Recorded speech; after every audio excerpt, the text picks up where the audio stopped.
Hey there, thanks for joining me today. This is Laura Lynn with Keep Inking Up. I'm an independent demonstrator for Stampin' Up in San Antonio, Texas. And today I wanted to share how to make these cute little party favor boxes.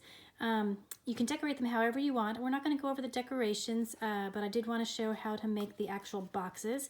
I really love this box. It's a really good size box. Let me take this belly band off so you can see it. It's a really good size box that measures 3 inches by 2.5 inches by 1 inch deep, so it's a really good size box. I don't really have any candy to show you what'll fit inside. You can see it's a good size box. It does fit, oops, a little hand sanitizer in there, and there's still plenty of room in there. I was hoping it would fit a gift card, but it is not quite big enough for that. But it is a really good size box. So I wanted to share how to make that. I think this would be really cute for a Thanksgiving table, don't you? You could change this out and put a name on there, have it like as a place card. And I did stamp the belly band on this one. But anyway, I did want to share how to make this actual box right here. Let me put this belly band back on. You can decorate these however you'd like for whatever occasion you need. And then another great thing about this box is they do fold flat. So you can make them ahead of time and fold them flat for easy storage. So here's another Christmas one, and then you can just, when you need to, you just reassemble the box, put it back together. And then you have your box ready to go for whatever event you need to make these for. But like I said, they do fold flat like this. So let's get started and show how to make this cute little party favor box. So like I mentioned earlier, it uses a half a sheet of cardstock, so it is a great efficient use of your cardstock. So this is 8.5 by 5.5 piece of cardstock. I'm going to bring in my Simply Scored scoring tool to give it some scores. Oops. So on the 8.5 inch side, I'm going to score it at 4 inches. Oh, I'm going to score it at 3 inches, 4 inches, 7 inches, and 8 inches. I got a little mixed up there for a second. I'm going to turn it, and on that 5.5 inch side, I'm going to score it at 4 inches and 5 inches. And then I'm going to flip this around and do the same thing. Now you could score it at 1.5 inch and 1.5 inches, but I tend to jump the track when I'm scoring close to this edge, so I like to score away from it. So again, it's at 4 inches and 5 inches on both sides. Does that make sense? It's just easy. I just find it easier for me personally. So let me get this board out of the way. Then I'm going to take my bone folder and burnish all of these score lines.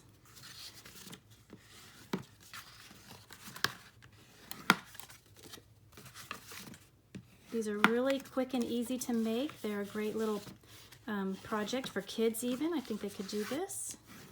You might just want to help them with the cutting part, which we'll be doing in a minute. We need to get rid of some of these pieces, some of these rectangles and squares. Okay, so now I've got all of my edges burnished nicely. So I'm going to start with this side over here that has the 1/2 inch tab. This is going to become the glue tab for our box. So I'm going to miter and then cut up on the score line. I'm going to cut this section away. I'm going to do the same on the other side. So I'm going to miter and then cut this rectangular piece away. Okay. Next, I'm going to go ahead and just cut up on all of these score lines. So I'm going to be liberating my tabs. Oops. So like I said, I'm just literally cutting up on the score lines. I'm going to do that on both sides.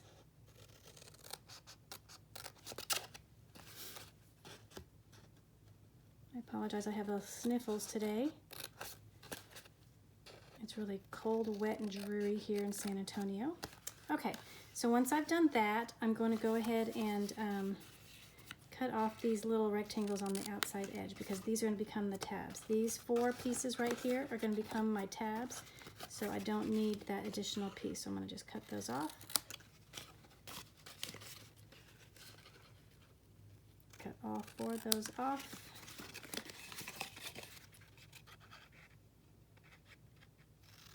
And then while still thinking about these tabs, I'm going to go ahead and miter them just so that they fold in nice and neatly. So I'm just going to miter cut just a sliver off of, a little sliver triangle off of each one of those tabs. So all 4 of those, we're going to do that. This just makes them fold in a little more neatly.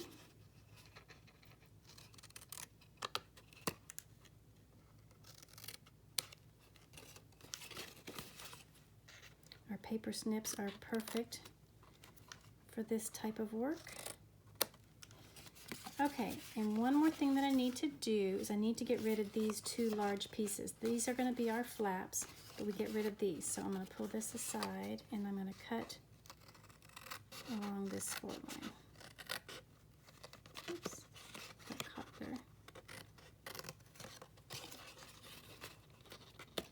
And I'm going to do the same on the other side.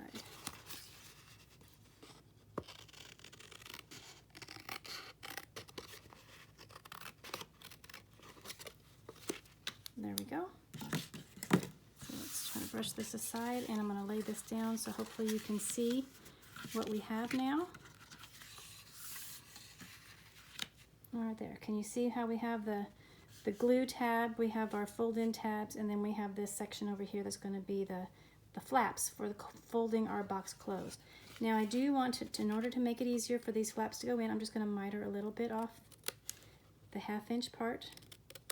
If you have a corner rounder, you can use a corner rounder for this, and I do have some samples that I'll show you in just a second here. You can just do this to help the flaps fold in, or if you happen to have a corner rounder like this, you can do that as well if you have a corner rounder. But you don't need to. I have other boxes.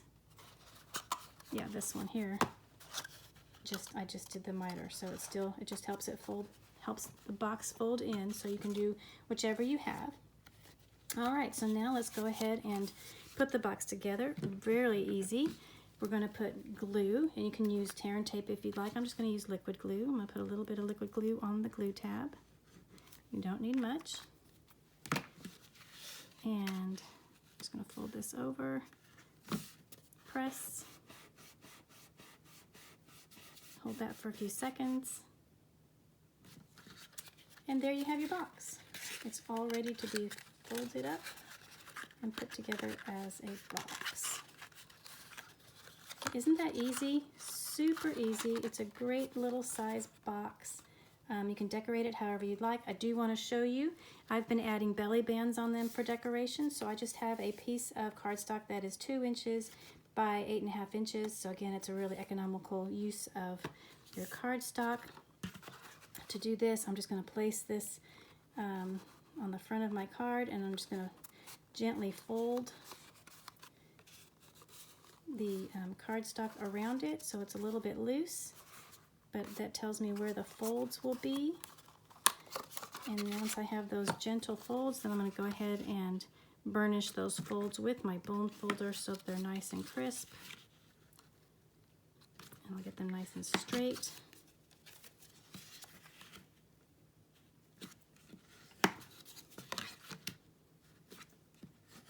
Okay, then we'll put this back on our box and we can glue it together. Now you do want to make sure it's not too tight because you want the belly band to be able to slide off and on. So again, I'm going to use a little bit of liquid glue. Again, just a little bit. You don't want too much. You don't want it gooshing out anywhere. I'm going to fold this on here while it's a little bit loose. Line it up. Oh, I put a little bit too much glue there. It's okay, it'll dry clear. And then I also, actually when I decorate, I usually try to cover the seam with whatever I'm decorating with. And there is the belly band that you can then decorate however you would like.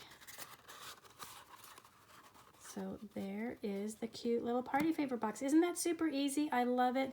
You can, like I said, you can decorate it however you'd like. These are the some that I have decorated. You can decorate them for a birthday, for Christmas, for Thanksgiving, for Easter, whatever you need and whatever supplies that you have. So I hope you found this super easy to follow and that you will go ahead and make some party favors of your own. Thank you so much again for joining me. You will find links to the products that I've used below in the description, as well as dimensions for how to cut and score this box. Thanks again so much for joining me. I'll see you in the next video. Bye-bye.